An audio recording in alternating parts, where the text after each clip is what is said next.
Bonjour YouTube, n'hésitez pas sur Twitch à dire un petit coucou à ceux qui verront la vidéo à partir de maintenant, c'est un bonheur. Sur YouTube, dites bonjour à Twitch et ils vont verront plus tard, comme Damien qui nous dit tout de suite bonjour, mais salut Damien, et je suis sûr que YouTube sera heureux de t'avoir vu. On se lance donc pour un débrief de PSG Nice, on basculera assez vite forcément sur PSG Bayern Munich, le match que tout le monde attend. Il y aura un lien assez logique et notamment une presse que je trouve vraiment très négative. Je sais pas ce qu'ils ont, mais...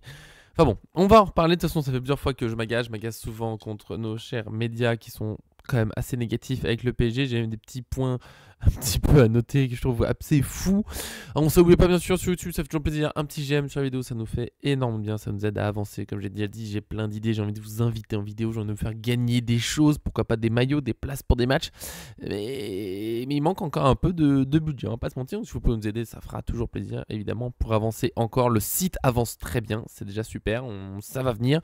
Vous en faites pas. Mais bon, si on a un petit coup de pouce de ce côté, ça fera évidemment du bien. Petit coup de pouce, il n'y a pas eu Ramos, il n'a pas fait une main pour marquer contre Nice, mais il a bien marqué. Salut Darko, le retour sur les lives. Ça fait combien de temps que tu n'as pas fait un live avec nous, Darko? Mais que s'est-il passé? Tu l'as pour tout le live, c'est la grande question. Je pense que tous les autres sujets de cette vidéo sont maintenant à oublier. Tout le monde ne pense qu'à ça. Est-ce que l'armée numérique est de retour? Je connais bien les obligations, mais ça fait plaisir de voir que tu es là de nouveau. En plus, pour une victoire, pour une grosse semaine. Non, la semaine, elle est sympa. Bayern Munich et Lyon, qui est... une belle équipe, on entend en reparler, mais normalement on devrait gagner. Je sais pas encore d'ailleurs comment je fais cette vidéo, je vous en reparle plus tard, mais ça va se faire, vous en faites pas. Et donc un PSG Nice gagné, je sais pas comment prendre les choses. Il y a...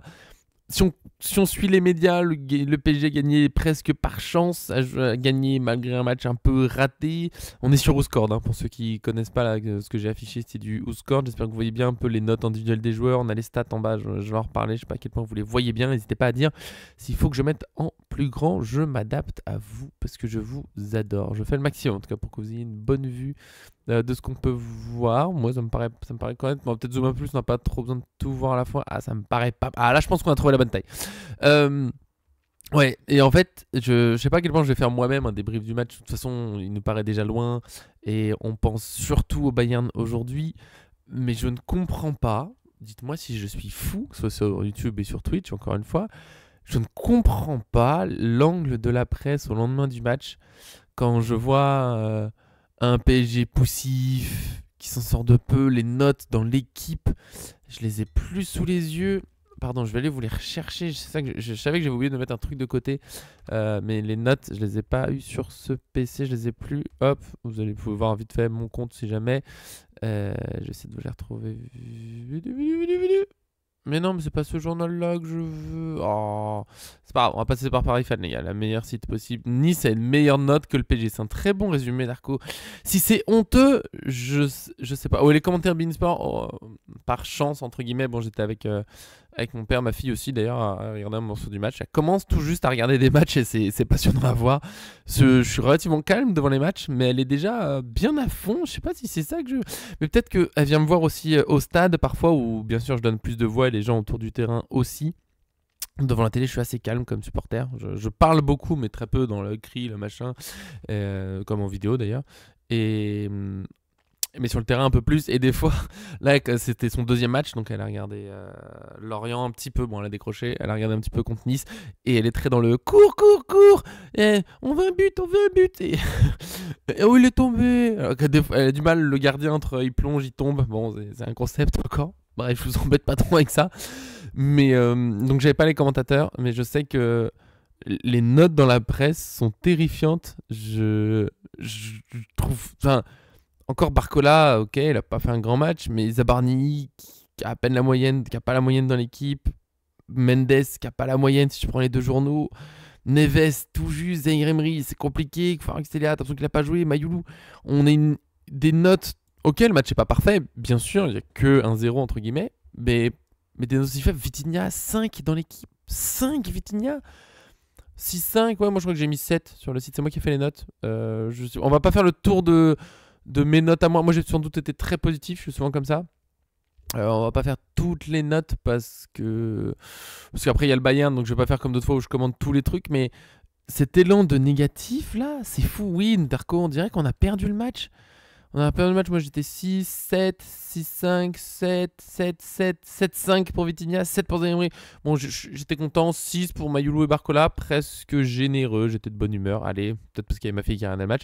Mais voilà, tout ça pour dire que ouais, la presse a été très négative. Et le lendemain, quand je fais la revue de presse, je vois que le PSG était poussif. Mais ce qui m'agace, et ça vaut pour ce match comme d'autres matchs, comme dans le foot amateur parfois, c'est l'analyse au résultat, parce que c'est pas une analyse, du coup c'est juste je constate, c'est même pas ça, c'est j'extrapole au résultat. Il y a eu qu'un 0 contre Nice qui était diminué, qui avait des absents, ok. Leur tactique, on la voit là, ouais, où au score on a mis un 5-4-1, mais c'était presque plutôt un 6-4, tout court, voilà. Sur ce point-là, je suis très partagé toujours, parce que bien sûr je préfère le spectacle, je préfère les équipes qui viennent jouer haut. Je comprends entre guillemets les adversaires qui jouent bas parce qu'ils ont besoin de points et que un point contre Paris pour eux c'est beaucoup, c'est presque un petit point bonus, ça peut faire la différence. Et ils savent qu'en jouant haut ils prennent des risques. Et peut-être que Nice sur ce match n'a pas les armes pour jouer haut. Mofi n'est pas là, Diop a joué vite fait, il a dû ressortir à cause d'une gêne. Je sais plus qui y avait d'absents, mais il y a pas mal d'absents. Au milieu il y a des absents. Peut-être qu'ils n'ont pas les armes pour aller plus haut. Je sais pas, je me rends pas compte, mais avec leurs absents peut-être que c'est trop compliqué. Ce qui m'embête, c'est de voir comme Lorient qui met le bus terriblement contre nous et après perd 3-0 contre Lens en étant plus joueur et ils n'ont pas gagné plus de points. Du coup, ils auraient pu perdre contre nous et faire nul contre Lens, par exemple. Pourquoi pas? Non, voilà. C'est un peu embêtant, ça. Strasbourg. Mais oui, non, mais Darko, oui, j'y viens, évidemment. Évidemment, c'est que parfois ça passe, le bus. Lorient a donné peut-être envie à Nice de mettre le bus en se disant, bah, ils ont pris un point et un point, ça nous irait bien.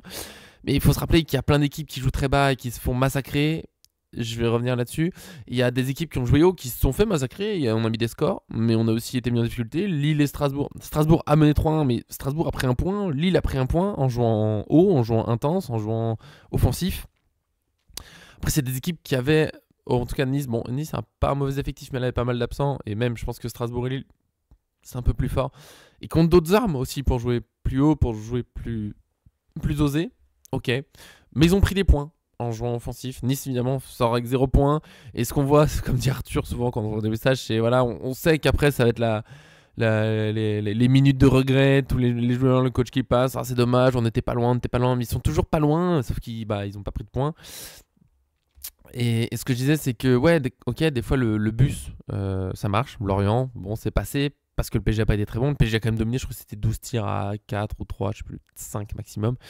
Et là, ce match, ça a failli passer, mais pas par la tactique. C'est pas la tactique de Nice qui a fait que le PSG a failli ne pas gagner. C'est juste que le PSG a eu, bon, on va dire maladresse, un peu de pas de chance. C'est toujours un peu le deux, ce pas de chance. D'un côté, je comprends quand on fait des poteaux et tout, où il y a un côté pas de chance, comme je dis à mes joueurs, il y a ce sentiment de pas de chance. En même temps, c'est nous qui faisons le tir, donc si on veut qu'il rentre, faut tirer comme il faut. Après, ça se joue à un demi-centimètre dans le point de contact entre le ballon et le pied dans un monde où il se passe beaucoup de choses sur le terrain. Donc ouais, on peut parler de malchance.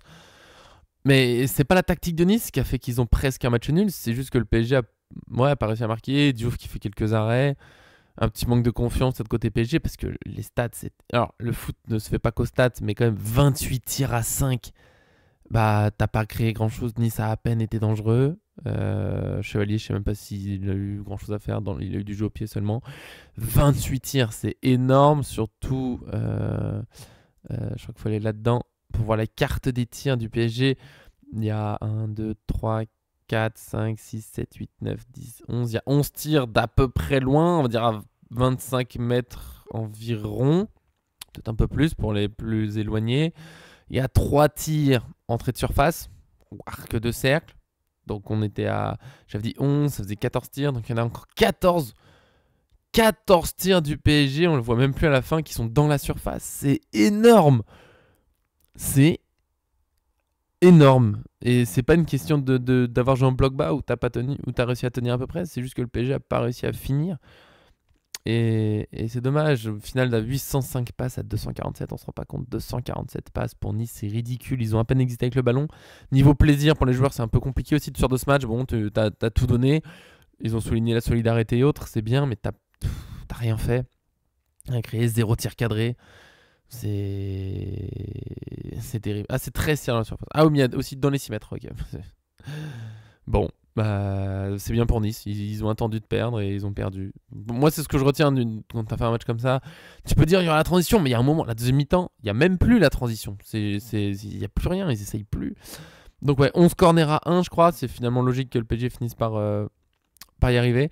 Ça a fini par être souligné ce matin, quand même, parce que je taclais la presse. Et moi, je me disais à la fin du match, waouh, le PSG qui marque sur corner. Bah, ça change des matchs, ça change une saison. Et pendant des années, on n'a pas été très bon là-dessus. L'année dernière, c'était un peu le point faible souligné par... Enfin, certains parlaient d'une vraie faiblesse. Moi, je dirais que c'était point faible. T'as forcément un point faible. Peu importe ton niveau, t'as forcément des points faibles, plus faibles que les autres.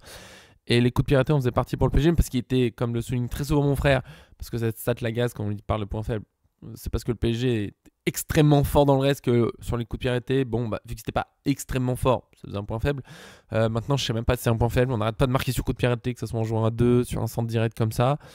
Et ça change des choses. Et j'étais un peu surpris le lendemain, ça en parlait pas trop. Ça parlait un petit peu du but de Ramos. Du fait qu'il ait marqué, c'était bien pour lui. Mais c'était surtout le PSG poussif. Pas du tout le PSG qui, ok, première mi-temps, elle est bien sans plus. Luis Enrique l'a dit, c'était pas encore génial. La deuxième mi-temps, moi j'ai retrouvé, ce qu'on n'avait pas vu peut-être un petit peu dernièrement contre Lorient, le PSG fin de saison dernière qui broie son adversaire. Alors Nice cherche pas trop à sortir, mais là où ce que je leur accorde sur la fin, c'est que je pense qu'une fois qu'ils sont lancés dans cette tactique défensive, en seconde mi-temps, c'était impossible d'inverser la tendance. Si t'avais pas cherché à jouer dès le début, c'est pas maintenant que t'allais trouver les clés parce que le PSG était extrêmement fort.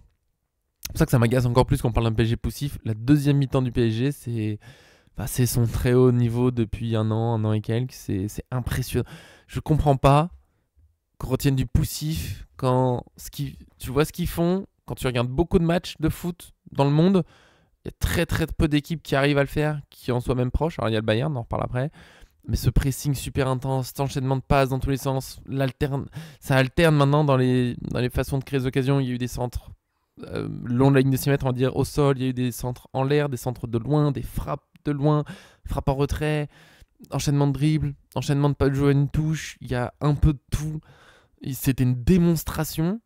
Et le match, avec un chouïa plus de réussite, il finit à 4-5-0. C'est là où pour Nice, c'est dommage. Ils sont pas loin, sur leur tactique, ils sont pas loin de prendre un 4-5-0 sans avoir rien créé. Je trouve ça dommage parce que tu peux prendre peut-être 4-5-0 aussi, mais en ayant vraiment joué, en ayant peut-être cherché un peu plus le PSG, en essayant de le mettre en difficulté. Et enfin, quand même, parce que je l'ai souligné plusieurs fois, c'est aussi dur pour l'adversaire, en tout cas en Ligue 1. On va reparler du Bayern après. C'est dur pour un adversaire de mettre en difficulté ce PSG qui est quand même extrêmement fort. Mais voilà, j'aurais aimé que la presse le souligne un petit peu plus, qu'on n'ait pas des 4 dans les notes pour Zaïre Emery. Je trouve ça fou que Zaïre Emery, pas plus que l'Allemagne, il a fait un très bon match. Les notes de Oscord soient un peu plus représentatives. 8-8 pour Kvaratskhelia, je trouve ça un petit peu élevé. Mais voilà, on voit que Mayoulou peut-être un petit peu en dessous du reste. On voit que Vitinha a encore été bon. Voilà, j'ai pas beaucoup plus à dire sur ce match. Pour moi, c'est une démonstration totale. Et de toute façon, on a tous un peu la tête au Bayern de Munich. Évidemment, faut qu'on parle compo, faut qu'on parle prono, faut qu'on présente cette équipe exceptionnelle. Voilà, moi pour Nice, j'ai pas beaucoup plus et je trouve ça déjà bien. Très bon match, je suis très content de revoir Neves qui joue 65 minutes. Quel joueur Neves. Neves, c'est incroyable. Il est tellement parfait pour le jeu de Luis Enrique que c'est une excellente nouvelle qu'il soit revenu maintenant pour le match contre le Bayern dont on va parler. Donc on va falloir changer un petit peu de fond. Regardez, hop là, hop, pouf, on enlève la compo et on change le fond. Deuxième partie de la vidéo, du live, ça dépend avec qui vous êtes. Bam, PSG Bayern, l'avant-match. On va se lancer les coquins. Ah, j'avais fait une petite bêtise. On va se lancer les camarades. Je sais pas ce que j'ai fait là. Hop, pardon, ça a bougé. Excusez-moi. On va pouvoir se relancer. Je sais pas pourquoi j'ai plus la même taille. Pouf. Voilà. Le Bayern en mode machine, nous dit Darko, c'est bien, mais au moins si le PSG gagne, il n'y aura plus l'excuse de c'est le pire Bayern de ces dernières années. C'est clair que là, si le PSG gagne, je veux pas d'excuse. Alors, il y a Moussial. Ah, bah, c'était là la transition, pardon, je l'ai oublié tout à l'heure. C'est rigolo sur cet aspect de presse négative avec le PSG. J'aime pas faire dans la paranoïa, mais quand même. Ce matin, revue de presse dans l'équipe. Du côté du PSG, il y a la sombre période pour Barcola. Je vais en reparler après. Je suis d'accord qu'il n'est pas en forme, mais sombre période. Bon, c'est peut-être un peu dur. Et il y a les douleurs et incertitudes pour Dembélé. Ok, alors qu'on sait qu'il s'est entraîné hier normalement, mais d'accord, il a parlé de douleur. La douleur dont il a parlé samedi après le match, mais on n'a pas on n'a pas le contexte. Et ça se trouve, c'est juste qu'il a pris un coup juste avant la fin du match. Et du coup, il a mal. Personne ne sait. Ça se trouve, c'est prévu qu'il ait des douleurs je sais pas, c'est un peu des courbatures. Enfin, il y a pas forcément quelque chose de grave. Mais du coup, côté Paris, c'est douleur et incertitude. Et à côté, il y a le Bayern au complet dans l'équipe. Il y a le sous-titre, il y a un petit encadré sur point sur le groupe du Bayern, l'équipe possible et tout. Et ouais, ça met Bayern au complet. Et tu lis le petit texte et tu vois à la fin, à part les blessés de longue date, Jamal Musiala, Alphonso Davies et Ito, tout le monde est là. Et là, je me suis dit, mais c'est injuste. Pourquoi vous parlez douleur et incertitude pour Dembélé? Mais il sera sans doute là. Et côté Bayern, il y a 3 absents, dont 2 méga importants, même si ils ont trouvé des super solutions. Mais Musiala, c'est un sacré joueur. Alphonso Davies, en pleine forme, excellent arrière à gauche. C'est l'un des rares concurrents à Nuno Mendes pour une place de numéro 1. Et ils auront une belle équipe quand même, mais Davies et Musiala absents, c'est hyper important. Mais ils sont au complet. Ils sont au complet, ça va. Parce qu'ils n'ont pas d'absents dernièrement. Mais si, forcément. Côté... Et voilà, c'était la petite transition. Je suis fatigué de cette presse négative, mais tout ira bien. C'est pas très grave. Côté PSG, on va se lancer sur la compo. Le point sur le groupe d'abord. On a la compo de Darko. Qu'il faudra que je me réaffiche. Hop, je me réaffiche le chat. Point sur le groupe du côté PSG. Désiré Doué, bien sûr, est absent. Et Ilia Zabarni est suspendu. Pour ceux qui auraient oublié. Certains l'avaient oublié. J'ai vu sur le site. Donc, je suis content de vous le rappeler. Zabarni est suspendu. Dembélé, on ne sait pas exactement combien de temps il peut jouer. Juste, Luis Enrique a dit il va jouer. C'est sûr. Je ne sais pas encore combien de minutes, mais il va jouer. Et pour moi, c'est l'immense suspense de ce match. Il y a Dembélé et il y a Ruiz, comme je vois dans la compo de Darko qui nous a mis Chevalier, Hakimi, Marquinhos, Pacho, Mendes. Je pense qu'on passera très vite sur la défense, tout le monde est d'accord. Vitinha, Neves, Ruiz, je comprends. Guevara, Mayulu, Barcola, je comprends. Et comme d'habitude, on a les mêmes points de dispute. C'est la guerre entre Darko et moi. Même point que d'habitude, je tente une petite folie. Je sais qu'il sera pas titulaire, mais je tente mon Gonzalo Ramos. Il sera pas titulaire. Je vous l'annonce, je le mets, mais il y sera pas. Mais moi, je tente comme ça. Le gardien, on est sûr, sera Chevalier. La défense, personne n'y touche. C'est la défense titulaire Ligue des Champions. C'est les meilleurs en ce moment. Hernandez est fort en ce moment, mais Nuno Mendes est beaucoup trop fort. Tu peux pas le sentir. Pacho, il sort pas, il sortira jamais. Marquinhos, Zabarni sera peut-être son concurrent. Pour l'instant, c'est sa doublure. De toute façon, il est suspendu. Il n'y a pas de doute. Beraldo, impensable. Beraldo sur ce match. Je vois pas Beraldo tenir Kane. On va pas y réfléchir. Et Hakimi à droite, pareil. Impensable qu'il sorte. Il va jouer, il n'y a pas de souci. Vitinha au milieu, c'est sûr, c'est le titulaire. Neves, il a joué 65 minutes contre Nice. J'ai pas de doute. Et Darko a hésité avec Zaïre Emery au milieu. Ouais, non, surtout pas de Beraldo contre Luis Diaz, Olysée, Kane, Gnabry qui revient plutôt bien. S'il joue, ce sera lui ou Jackson. Sans doute, on en reparle après. Mais Beraldo, c'est impensable sur ce match. C'est pas possible. Il peut pas. Vitinha, donc disait oui, Neves. Et le doute Zaïre Emery Ruiz. T'as mis Ruiz, je comprends. J'ai mis Zaïre Emery, je me comprends. Je deviens un peu fou aussi. Damien qui me dit la balance entre Ruiz et Zaïre Emery, c'est très difficile. Je pense que Ruiz est globalement encore le titulaire. Je trouve qu'il fait une très belle entrée contre Nice. D'ailleurs, je l'ai trouvé extrêmement fort. Comme dans l'équilibre, bon, il n'y a pas trop de difficultés contre Nice niveau défensif, mais sur l'équilibre dans son placement offensif pour fluidifier notre jeu, que ça aille vite, quelques petites feintes, des bonnes passes, très belle entrée de Ruiz, je pense qu'il est plutôt en forme. La question c'est combien de temps il peut jouer pour de vrai, parce que là il est rentré, c'est très bien, j'ai plus la minute exacte du changement. Il rentre à la 65, il a joué 30 minutes avec le temps additionnel, c'est pas mal. Est-ce qu'il est prêt pour le Bayern Munich? C'est très dur. Je sais pas, absolument Bayern Munich, ça va être super intense, notamment défensivement. Et ouais, ça peut être très bien. Darko qui me dit voilà, c'est pour ça. Et puis vu que devant Barcola assure pas trop, c'est vrai. Peut-être qu'avoir un Ruiz qui peut marquer aussi en deuxième lame, c'est mieux que Warren. Possible. Qui pour rentrer en cours de match? Du très beau monde, bien sûr, on va voir après. Mais moi, je mets Emery pour la récupération du ballon, parce que le Bayern va falloir évidemment très bien défendre, va falloir très bien attaquer, mais je pense, sauf s'ils changent vraiment le style de jeu, le Bayern met beaucoup de buts, ils en prennent pas mal. Enfin, prennent pas mal. Disons qu'il y a il y a de la place. Il y a moyen que nos attaquants voilà, on arrive à les trouver de toute façon. Je suis pas sûr qu'on ait besoin de la précision de Ruiz pour sortir. Zaïre Emery est en pleine forme aussi. Et Zaïre Emery récupère quand même un peu plus que Ruiz au duel plus fort, je trouve, en ce moment. Enfin, en tout cas, avec un Ruiz qui est pas à 100% absolu. Voilà, il y a peut-être un petit risque à le faire démarrer. Ce qui va pouvoir suivre le rythme de son côté, c'est plutôt Olysée. C'est pas simple. Hein. C'est pas simple. Pour ça que je mets Zaïre Emery, s'ils sont tous les deux à 100% physiquement, je suis pas tout à fait sûr. Mais là, Zaïre Emery, pour moi, ça a du sens. Ça se tente. Mais si c'est Ruiz, c'est comme je dis souvent pour des doutes dans la compo. Si demain, je vois Ruiz titulaire, je peux faire non. Bah, oh, je vais pas me tourner vers mon père. Mais tu te rends compte? Mais il est fou. Mais qu'est-ce qu'il fait? Déjà, Luis Enrique a obtenu une confiance, pour moi, une confiance qui est absolument absolue. Luis Enrique peut mettre la compo qu'il veut demain. Je ferais, ok, il a raison. Sans aucun doute, il a raison. Déjà, il faudrait se mettre en tête que les entraîneurs sont à l'entraînement tous les jours avec les joueurs, qu'ils ont les sensations physiques, qu'ils ont une analyse adversaire plus poussée. Et s'ils font leur choix, c'est pas au hasard. Et en plus, Luis Enrique, respect, monsieur, t'as le meilleur PSG de l'histoire, peut-être. Donc, fais ce que tu veux. C'est ton choix, c'est le bon choix, il n'y a pas de doute. Mais voilà, ça peut être Zaïre Emery, ça peut être Ruiz. Lee, j'y crois un peu moins, même si j'ai encore aimé son aimé contre Nice. Je pense qu'il rentrera plutôt à la fin. Titulaire, ça manque peut-être de vitesse pour la transition, mais j'ai hésité avec un petit Lee attaquant, mais je le préfère quand même au milieu chez nous, mais il est bien rentré contre Nice. Barcola, c'est compliqué en ce moment. Mon doute, c'est un peu Barcola, mais bon, Lee, c'est quand même moins rapide. Après, pour sortir du pressing du Bayern, Lee, c'est pas idiot non plus. Joueur super à l'aise pour venir décrocher, se retourner avec une feinte, quelque chose, et servir les autres de son excellent pied gauche. J'exclus pas que Lee démarre et que Barcola, qui est quand même en difficulté en ce moment, sorte. Pour moi, c'est pas impossible. En tout cas, le choix que j'ai fait pour moi, c'est de mettre Kvara à gauche et pas à droite. Il se débrouille à peu près à droite, mais je le trouve quand même vraiment moins fort à droite qu'à gauche. Et Kvara est plutôt en forme quand il joue à gauche, quand il joue à droite, ça dépend.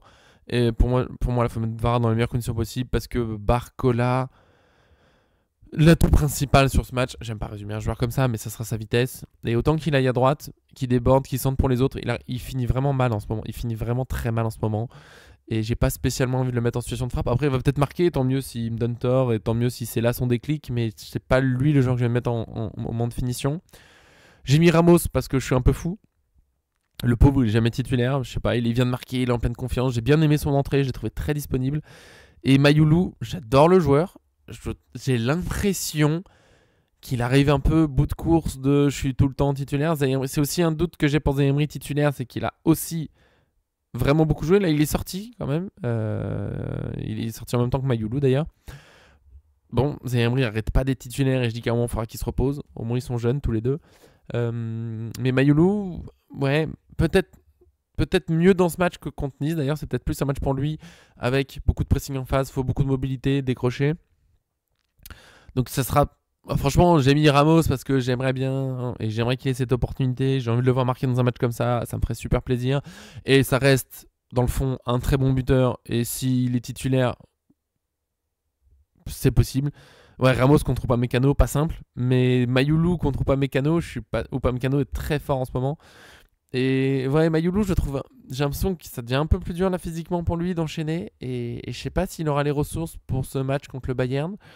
Mais c'est une vraie solution pour sortir du pressing. On l'a déjà fait contre le Barça, par exemple. Ce Mayoulou faux neuf, ça marche pas mal. C'est peut-être le joueur le plus proche de Dembélé, mais avec un niveau bien sûr bien différent. Il y a Doué aussi. Mais Mayoulou décroche. Ramos décroche parfois. Est-ce qu'on a besoin qu'il décroche? Je sais pas. Je sais pas si on aura besoin de beaucoup qu'il décroche. Je me demande si Ramos peut pas juste occuper la défense et laisser la place aux autres. Je sais pas. Mais oui, Mayoulou, ça peut complètement Mayoulou. Idéalement, ça serait Dembélé, mais comme tu as dit d'aller en Arco, je pense pas qu'il sera titulaire. J'aimerais bien. Enfin, moi, je mettrais bien Dembélé à droite et sortir. Franchement, Barcola, bon. Mais sa vitesse peut faire du bien dans la transition contre le Bayern. Faire aller très vite, faire être très, très, très, très rapide dans les attaques si on veut leur faire mal au mieux possible pour sortir du pressing. Donc, plutôt ça avec. Moi, j'ai mis Ramos parce que j'ai envie de le voir, mais c'est moi personnellement. Mayoulou, ok, je serais même plus surpris de voir Ramos que Mayoulou. Pour de vrai, j'ai un petit ah, bah tiens. Mais bon, ça peut être une solution aussi pour jouer long. Des fois, après, dans les duels aériens, bon, il est meilleur que Mayoulou, mais face à taille ou Upamecano, sacré client. Et je mets quand même une petite option Lee plutôt que Barcola, parce que Lee, je trouve qu'il est vraiment fort en ce moment. Il distribue très bien. Et encore une fois, par rapport à, on dit Ramos pour sortir, Mayulu va décrocher, Lee va décrocher plus que Barcola. Barcola c'est plus à profondeur. Et pourquoi pas un Lee, j'ai déjà présenté ça, je me demande, c'est pas contre le Barça, je sais plus, mais Lee, du coup, qui décroche, qui est pas tout à fait ligne droit, qui serait presque faux 10, faux ailier droit, pour laisser Neves et Hakimi attaquer la profondeur. Neves adore lancer des appels, Hakimi, on présente plus, bien sûr, ça part dans tous les sens. Et avoir Lee qui vient un peu en quatrième milieu et laisser Neves, Hakimi, Mendes mettre des appels un peu dans tous les sens. Pourquoi pas? Je serais pas sûr, vraiment, je serais pas surpris. J'ai failli l'afficher. Non, quand même pas. Lee, c'est quand même plutôt un remplaçant. Plutôt un milieu, entre guillemets, en ce moment. Même si je pense qu'avec la place de Doué, il va rejouer un peu en attaque. Mais je serais pas hyper surpris de voir Lee plutôt que Barcola. Je finis là-dessus. Donc voilà. Cette équipe-là, je pense qu'on a fait le tour des autres possibilités. En gros, il y a Ruiz qui peut jouer au milieu comme vraie autre possibilité. Lee, c'est pas impossible. Et bien sûr Mayulu qui peut démarrer en faux neuf comme il l'a fait sur, je crois, tous les matchs de Ligue des Champions jusque-là. Contre Leverkusen aussi, démarre en faux neuf, il me semble. Je préfère que Neves se concentre sur Kimmich, oui, quand ils auront la balle, eux. Mais t'inquiète que Neves, il va attaquer, t'inquiète. Il va récupérer la balle dans les pieds de Kane, comme la Coupe du Monde des clubs. Je préfère que le Bayern se concentre sur le fait de défendre contre nous et qu'ils aient pas trop le temps de penser au fait d'avoir la balle et qu'on leur fasse du mal. Va y avoir des buts. On va présenter le Bayern, bien sûr. C'est avec tout ça, on va passer en prono. Je pense vraiment qu'on a fait le tour pour la compo possible. N'hésitez pas, bien sûr, sur YouTube à donner vos compos. Ça me fait plaisir de voir un peu vos choix. Si vous gardez la même que moi, très bien. Vous avez le droit d'avoir complètement d'autres idées. Il n'y a aucun souci. On est là pour échanger, attendre ce match tous ensemble, évidemment, parce qu'on est impatient d'y être. C'est le choc. Le Barça, c'était le choc jusqu'à ce match-là, mais moi, c'est le Bayern depuis le début que j'attends le plus. C'est le Bayern, c'est le match que j'ai attendu la saison dernière. Ça a pu être un match complètement fou, une demi-finale, une finale incroyable. On l'a eu en Coupe du Monde des clubs, on a gagné. C'était un très beau match, c'est le meilleur match de la Coupe du Monde des clubs. Ça sera sans doute sur le Barça finalement. C'est un peu, voilà. Là, ça va être un match fou. Vitinha n'a pas eu peur de le dire en conférence de presse. C'est les deux meilleures équipes du moment qui s'affrontent. Je pense que c'est assez vrai. D'ailleurs, c'est les deux premiers en Ligue des Champions. Et ça va être fou, on va essayer de passer au prono. Avant ça, on va présenter un peu le Bayern. Alors, le Bayern, est-ce qu'il y a besoin de le présenter? Peut-être moins que d'autres adversaires, mais il y a en même temps beaucoup de choses à dire. Comme d'habitude, petit extrait de l'article qui sera publié sur notre site. Comme à chaque jour de match, on présente l'adversaire, on fait un petit tour de sa situation, de son mercato, des stats des derniers matchs. J'ai oublié d'enlever ça parce que j'ai fait la mise à jour et ça me permet moi de faire une petite relecture avec vous en direct. L'équipe selon la presse, bon, on n'a pas encore la presse, c'est pour ça que je le publie le jour du match, mais c'est globalement ce qui est présenté comme probable. Et voilà, il y a un peu tout ça. N'hésitez pas, bien sûr, sur le site, il y a tout ce qu'il faut. Il y a aussi notre équipe parisienne. Enfin, il y a tout, absolument tout. Et donc, ce Bayern Munich, bien sûr, un club exceptionnel en Allemagne, un club historique super important, qui a déjà gagné, on a l'habitude de voir haut en Ligue des Champions, en Bundesliga. Ils ont remporté le championnat avec 13 points d'avance la saison dernière, c'est énorme. Là, par contre, Coupe d'Allemagne, éliminé en 8ème de finale par Leverkusen, mauvaise surprise. En quart de finale par l'Inter Milan, mauvaise surprise aussi pour eux. Quart de finale de Coupe du Monde des clubs contre le PSG, défaite 2-0. On se rappelle de ce match un peu fou. On finit à 9 contre 11 pour les dernières minutes. On joue à 1-0 et il y a le contre. Hakimi qui va jusqu'au bout, qui arrive à servir Dembélé 2-0. C'était fou. Mais Bayern progresse. Le Bayern est plus tranchant. Il varie un peu plus son jeu cette saison. Il est peut-être plus solide défensivement aussi. C'est un très bon Bayern qui a vendu Mathys Tel à Tottenham, qui a vendu Coman en Arabie Saoudite, un transfert qui me déçoit encore une fois, mais on fait avec. Voilà, qui s'est débarrassé entre guillemets de quelques joueurs qui jouaient pas trop, qui a recruté Luis Diaz, peut-être pour un prix un peu élevé, mais en même temps ça leur fait énormément de bien. C'est un vrai plus par rapport à Sané, clairement, sur le côté gauche. Il est plus en forme, il varie plus de choses, il percute dans l'axe, ça fait mal. Nicolas Jackson qui était en difficulté à Chelsea, il fait bien son rôle de demi-doublure de Kane ou ajout d'une autre tactique avec Kane qui décroche un peu plus. Le rôle de Kane, aujourd'hui Kane s'est présenté comme un buteur, mais le mec il est presque quarterback. Il joue 6, 10, 8, il est partout. Et dans ce cas, Jackson prend un peu plus la profondeur et c'est assez intéressant. Ta, bien sûr, qui arrive de Leverkusen, très joli recrutement. Bischoff, plutôt une doublure. Pas un mercato super agité. Il y a Lennart Karl qui a signé depuis l'équipe qui est arrivée entre guillemets, mais c'est depuis leur centre de formation. Énorme talent, il met des buts en Bundesliga et pas n'importe quoi. Énorme talent, il ne devrait pas être titulaire contre nous, mais il pourrait jouer. Énorme talent qui démarre très fort. En Ligue des Champions, les stats là que je mets, c'est Ligue des Champions, parce que comparer de championnat à championnat, ça m'amuse pas trop, même si bon, en Ligue des Champions, on n'a pas les mêmes adversaires, mais bon. Le Bayern Munich, parmi les deuxièmes meilleures attaques du championnat de la Ligue des Champions avec 12 buts inscrits. Le PSG est premier avec 13. J'ai bien aimé Luis Enrique quand il a eu une question en conférence de presse. Comment empêcher le Bayern Munich de marquer? Et lui, il a dit mais on a mis un but de plus qu'en Ligue des Champions. Il faudra leur demander à eux comment nous arrêter. Il rigolait évidemment, mais j'ai bien aimé. Après, sinon, il n'a pas donné de clé. Comme d'habitude, les entraîneurs répondent un peu à côté quand même. Il n'a pas donné la clé de comment défendre. Il a dit qu'il faudra qu'on s'améliore défensivement et offensivement. C'est logique. Ils sont parmi les 3e meilleures défenses de la compétition. Seulement 2 buts encaissés. Il n'y a que Arsenal et l'Inter qui ont 0 but encaissé encore. Arsenal fait une saison incroyable au passage. Les derniers, l'Ajax et l'Eintracht Francfort, soit 11 buts encaissés. Déjà en 3 matchs, c'est beaucoup les gars, faut se réveiller. Le meilleur buteur, quand même, Harry Kane, déjà 5 buts. Oui, il manque un petit S. 5 buts en Ligue des Champions en 3 matchs, c'est exceptionnel. Il est premier avec Kylian Mbappé qui aussi a 5 buts. Les meilleurs passeurs, Nicolas Jackson, quand même, qui est vraiment pas là pour faire la figuration. Conrad Leimer, milieu, latéral, et Michael Olise, tous à 2 passes. Ils sont parmi les 5e. Le premier, c'est Christos Tzoli du Club Brugge. Voilà, j'aurais jamais deviné. Un joli test pour Chevalier, nous dit Darko. C'est clair, là. Alors. Bien sûr que je crois en notre équipe, en notre défense, mais Chevalier aura sans doute travaillé un moment. Là, on l'a défendu, il n'y a pas de souci, il y a plein de trucs. C'est pas le moment pour faire des demi-trucs. Là, faut faire un vrai match complet. On n'a pas le temps pour la main un peu molle, on n'a pas le temps. Là, ça va être dur. C'est impossible de ne pas concéder des tirs contre le Bayern. Il y en aura forcément. Il n'y a que la position du Bayern qui indiquait le Bayern Munich. Contre Dortmund, victoire 2-1, 67% de possession, 14 tirs à 6. C'est beaucoup. Contre Dortmund, qui est une belle équipe. Bruges en Ligue des Champions, 72% de possession, 31 tirs à 10, à 1. Un seul tir contre Bruges, qui n'est pas une super équipe, mais un seul tir quand même. Borussia Mönchengladbach, qui jouait 10, à partir de la 19e minute, donc bon, forcément ça aide, mais 73% de possession, 23 tirs contre un seul, encore une fois, c'est terrifiant. Match contre Cologne, il n'y avait pas les stats sur internet, mais ils ont gagné 4-1 en coupe, et contre Leverkusen ce week-end, 3-0. 53% de possession, 19 tirs contre 5. Un peu moins de possession, déjà on voit que contre un niveau plus élevé, c'était plus difficile. Je voulais juste retrouver, j'y ai pas pensé avant, mais le match que nous on avait fait contre eux, ça serait sympa de se remettre les stats en tête. C'est pas grave, je vais aller le chercher là-dedans, parce que j'ai prévu les matchs du Bayern, il y a une série qui est assez folle. Si on compte que les matchs en compétition officielle, depuis la Coupe du Monde des clubs, match perdu contre le PSG, le Bayern est sur 15 victoires d'affilée en compétition officielle. Là, avec les amicaux, ils sont sur 18 victoires d'affilée depuis ce match perdu contre le PSG.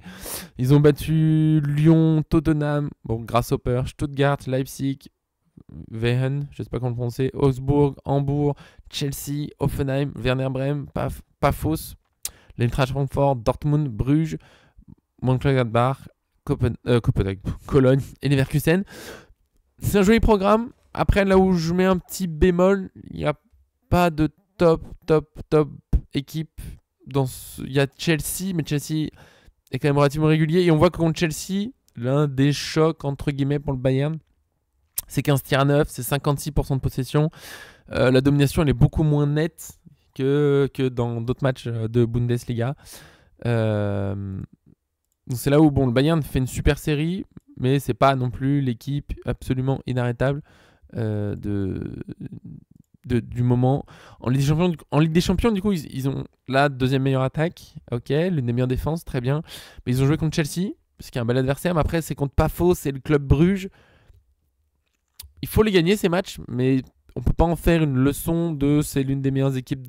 Enfin, ouais, on peut pas trop en tirer sur le top européen parce que c'est pas des foudres de guerre. Gagner 5-1 contre Pafos, oui, il faut. Et ce match de Coupe du Monde des clubs, le Bayern avait eu plus de tirs. Ouais, après, on avait fini à 10 sur les 10 dernières minutes et à carrément 9 à la fin, mais 10 tirs à 16, la position de balle assez équilibrée, 45-55. Bon, le Bayern domine moins quand c'est un top européen en face. Et j'ai vu le commentaire passé, je crois que c'est Damien qui nous l'a dit pour finir cette présentation.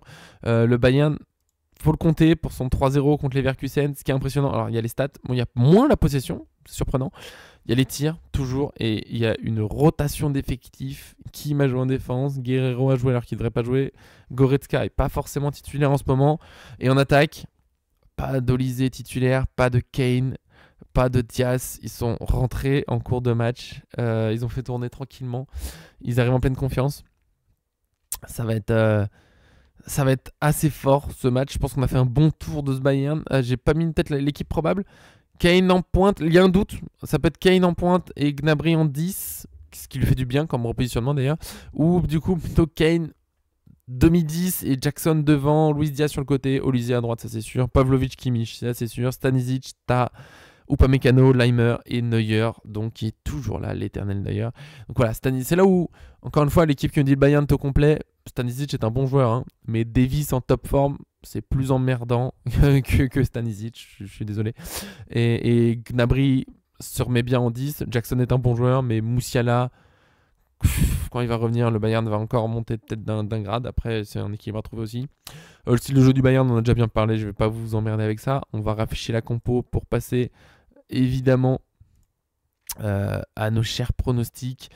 Darquadiz arrive en pleine confiance, mais le PSG d'Enrique, on a vu comment il est dur à jouer, surtout quand on les a battus récemment. On est à domicile, la confiance est de notre côté. Je suis assez d'accord. Le fait qu'on soit à domicile joue dans mon prono. Peut-être qu'à l'extérieur, je serais moins confiant, entre guillemets, parce que je ne vais pas non plus mettre une victoire ravageante. Mais à l'extérieur, je suis presque à mettre un nul ou une victoire d'un but. C'est pas simple ce prono. Après, de toute façon, on est parisien, on va pas se cacher, on n'est peut-être pas tout à fait objectif, mais c'est comme ça. Je vois pourquoi pas une victoire de 2 buts du PSG. Je le dis pas souvent du tout, mais pour une fois, je me demande si le banc va pas être en notre faveur, entre guillemets, parce que le Bayern, bon, ils auront Karl. Enfin, si c'est l'équipe titulaire qui joue, il y aura sur le banc, il y aura peut-être Karl, qui est un très bon joueur, certes. Bischoff, ça va prendre pas gros. Jackson ou Gnabry en fonction de qui est titulaire. Et nous, il y a un monde où on fait rentrer Dembélé, Ruiz. C'est pas mal quand même. Et s'ils sont titulaires, faire rentrer Zaïre, Barcola, c'est pas dégueu du tout. On aura Lucas Hernandez, Lee. On est en forme aussi. Je pense que c'est trop minimisé. C'est parce qu'on a gagné que 1-0 contre Nice que c'est minimisé, mais on a dominé encore plus que le Bayern dans ces matchs récents où on dit ils sont trop forts, ils sont impressionnants. Le PSG a dominé plus, le PSG a battu le Barça en faisant tourner. Le PSG arrive avec cette certitude-là d'avoir battu le Barça, même avec des doublures, enfin avec plusieurs doublures, c'était pas toute l'équipe B qui jouait non plus. Voilà, je pense qu'on peut le faire, on sera à domicile, je sais que ce Parc des Princes il est fou, c'est très dur de venir nous battre au parc, évidemment. J'y serai en plus, certainement. Donc ça joue dans mon prono parce que j'en ai une bête soirée. J'hésite énormément entre 3-1 et 4-2. J'ai du mal à me fixer. Je pense qu'il va y avoir du but. Je vois pas comment dans ce match il n'y a pas de but. Et 4-2, pour de vrai, ça peut aller à toute vitesse. Kane va sans doute marquer un but. Je l'accepte d'avance. Comme ça, quand il va marquer, je serai pas déçu. Il va marquer un but. C'est comme ça. Et nous, on a clairement moyen de faire mal. Peut-être même en accélérant. Si Dembélé rentre à la fin, peut-être ça peut mettre un coup d'accélérateur qui fait mal au Bayern. Ça va être super intense. Mais allez, on va partir sur 4-2. On est un peu fifou, presque 4-1, tellement je suis confiant. Et 4-2, niveau buteur, c'est pas simple. C'est pas simple du tout. Kvara, la Ligue des Champions, ça le fait briller à chaque fois, il va marquer. Zaïre Emery, vous savez quoi? En fait, le titulaire entre Ruiz et Zaïre Emery va marquer. Je sais pas qui ce sera, mais le titulaire entre les deux va marquer. Mais je pense que ce sera Zaïre Emery parce qu'il est en forme, ça va le faire. Ça fait déjà 2. Dembélé va retrouver le but contre le Bayern, évidemment. Et Ramos, s'il est titulaire, ok. Et s'il n'est pas titulaire, je ne pourrais pas refaire mon prono. Dans ce cas, c'est Hakimi. Dans ce cas, c'est Hakimi qui marque. Oh là! Alors, Darko, il se lance. 2-1. C'est tout! Tu ne vois pas plus de buts, mais t'es vraiment une. Pardon, 2-1, c'est très bien. Kvara et Mendes buteur, ça le fait complètement. Mendes sur coup franc. Et là, il y a des règles. Maintenant, les gars, un bon prono, c'est simple. C'est applaudissements, c'est peut-être une petite chanson. Le bon prono et des buteurs. En fait, bon prono même, je vous propose. Parce que je vous adore tous. Pourquoi pas? Est-ce que ça vous dirait de venir rejoindre le débrief? Faut juste qu'on se mette d'accord sur l'horaire. On s'écrit sur Twitter, un truc comme ça. Vous en trouvez la page Paris Fan, c'est moi qui la gère. Donc envoyez un message sur Twitter quand vous avez le bon prono. Et on se met d'accord. Peut-être pour s'adapter et faire un débrief ensemble, ça pourrait être hyper sympa. Je vous demande juste, bien sûr, pas de vulgarité et un micro qui fonctionne bien. L'image, c'est pas très grave si vous l'avez pas. Si on n'a pas la cam, il faut juste pas de son extérieur. Soyez pas dans la rue, par exemple, ou dans le train, parce que ça marchera pas niveau son. Mais ça c'est pas grave. Et puis, bien sûr, le bon score et du buteur, une petite chanson improvisée. Je pense que ça ne bougera jamais. Comme je disais, si j'aimerais que ça bouge un jour. Alors le site se développe, il faut plus. Je peux pas aujourd'hui vous promettre des choses qui vont me coûter de l'argent et le vivre tranquillement. Je peux pas, j'ai pas la marge. Mais idéalement, un jour, ça serait avec les pronos, vous pourriez gagner des maillots, des écharpes peut-être pour les bons scores, petite écharpe, c'est sympa, des maillots, des places pour les matchs pour ceux qui vraiment assurent un prono à fond. Alors je dis que peut-être pas des matchs avec des champions, ça coûte super cher, mais voilà, idéalement le jour où ça décolle à fond, tant mieux. Donc sur le site, ça avance. Il y a encore du temps pour ça, mais si vous pouvez nous aider à avancer sur YouTube et sur Twitch, n'hésitez pas. Le but c'est que ça vous revienne aussi après, que je puisse vous faire des cadeaux, ça me ferait vraiment hyper plaisir. Le but de Paris Fan à la base, c'est juste de kiffer toute la passion tous ensemble, donc voilà, c'est l'objectif, vous l'avez, je l'ai jamais dit clairement, mais voilà, moi c'est l'objectif, c'est d'arriver à ce genre de choses, pouvoir vous lancer des jeux. Ça, je peux lancer des jeux, c'est sympathique, on s'amuse, mais je peux pas vous promettre des maillots, franchement, ça me mettrait en galère. Surtout que là, typiquement, s'il y a 5 vainqueurs d'un coup, il faut que je paye 500 €, je les ai pas. J'ai pas 500 € à sortir de mon compte comme ça par rapport à mon plan de famille, donc je peux pas. Voilà, ça serait l'idée. En tout cas, on se retrouvera mercredi pour le débrief. Peut-être qu'on fera aussi Lyon PSG mercredi, j'ai un doute parce que moi jeudi, vendredi, ça va être très difficile de tourner. Sur ce, je vous fais d'énormes bisous. Merci ceux qui étaient présents. Évidemment, j'ai oublié les spécialités allemandes à manger, mais on connaît maintenant l'Allemagne, ça va, on n'arrête pas de les voir, ceux-là. J'ai oublié vite fait, j'ai failli vous faire des gros bisous, mais bon, on va faire un petit tour, mais je suis un peu pressé. Je vais pas prononcer en allemand, c'est impossible, mais voilà, hein, du bretzel, de la saucisse, bien sûr, du poulet croustillant, mais très belle. Oh, ça a l'air bon ça, le poulet croustillant là. Ça a l'air bon ça, petit poulet croustillant. Du pain de viande bavarois. Comment on fait du pain de viande? Peut-être que je suis nul, mais je sais pas comment on fait du pain de viande, moi. Mais pourquoi pas. Ouais, un peu dur au petit-déj, ça par contre, mais pourquoi pas. Le fromage. Currywurst. Oui, on en avait parlé pour les Leverkusen du currywurst. J'en ai toujours jamais mangé. Il faut que je fasse l'effort, mais bon, là, je serai pas chez moi. Mais je vais voir. Franchement, tu m'as tenté. Il y a des belles choses. Hein. Il y a des belles choses. Ah, le poisson sur un bâtonnet. Ah ouais, pourquoi pas. Des desserts sucrés. Ah ouais, il y en a. Ok, très bien. Crème fouettée, machin, boulette à la vapeur. Ok, faire de la pâte à levure servie dans une sauce à la vanille. Oh, ça peut être bon. Mais currywurst, c'est le Brian, je sais plus qui dans le chat disait c'est un banger aussi. Tu dis que c'est un banger. Tentez le currywurst. Je vous l'annonce parce que là il n'y avait pas. Peut-être parce que j'ai mis bavarois. Je sais pas si c'est bavarois, mais ça compte. C'est allemand. Mince, je l'ai mal écrit. Currywurst pour les plus fous. Petite recette sur Marmiton. Soyons fous, pourquoi pas. Histoire d'avoir. Je ne suis pas sponsorisé, mais. Oh, ils veulent pas. Bon. Currywurst, c'est ce qu'on peut en avoir en image. Ouais, il y avait eu l'image, ouais. Bien sûr, ça a l'air sympa. Ça a l'air très sympa. Banger d'après plusieurs, donc allez-y. Simple et efficace. Bah écoute, simple et efficace, les gars. Cherchez ça, Currywurst. Si jamais vous pouvez le lire. On vous l'écrit même. On vous l'écrit. Bah, il l'avait écrit de toute façon. Je vous le réécris. Tentez ça. Sur ce, j'ai failli oublier une tradition essentielle de manger un plat de la région adverse. Des gros bisous, on finit sur cette image avec plein de bouffe à l'écran, c'est parfait, ça me donne faim. Des gros bisous, profitez bien, on se retrouve mercredi 14h pour le débrief avec bien sûr un immense plaisir. J'espère une super victoire du PSG, profitez bien en tout cas. Et on peut que profiter d'un tel match, ça va être du bonheur. Des gros bisous, à très bientôt.